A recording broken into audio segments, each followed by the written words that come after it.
right, let's turn to the Republicans now. The three GOP candidates are aggressively campaigning in New York. Trump holds a commanding lead over both his rivals, Ted Cruz and John Kasich. But new polling shows the majority of Americans, 69%, have an unfavorable opinion of the Donald. That number includes a majority of Republicans. So, Ken, we know Donald Trump's campaign is going through a major shakeup. How are they going to deal with that negative favorability?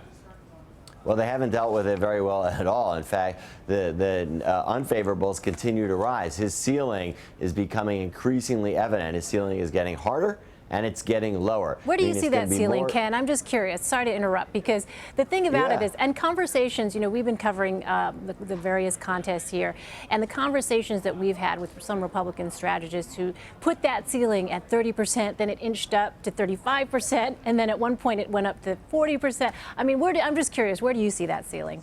Well, I mean, he's getting 35, 40% at best in some of these Republican primaries. That's just the Republican electorate, not just the Republican electorate, really the hardcore base of the folks who turn out to vote in primary elections and caucuses. So it's reasonable to assume that it would be difficult for him to hit that level even in a general election. And we see Hillary Clinton as the likely Democratic nominee who also has high unfavorables, but it actually plays out rather well into her benefit to be facing a candidate potentially like Donald Trump who has even higher unfavorables.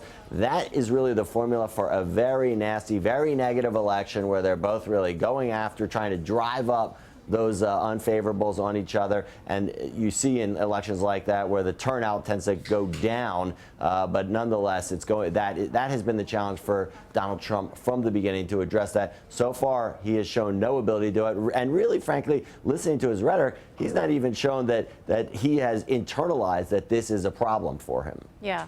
Last question I have for you, Ken. I mean, obviously we see the numbers going into New York here for Donald Trump, but when you do the math, is that going to be enough to lock up the nomination before the convention?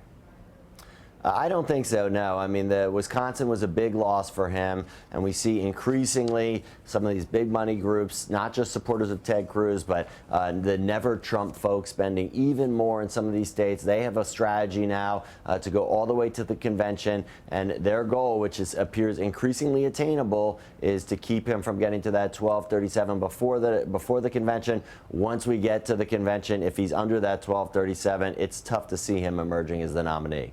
All right, Ken Vogel with Politico. Ken, thanks for your insights. Thank you.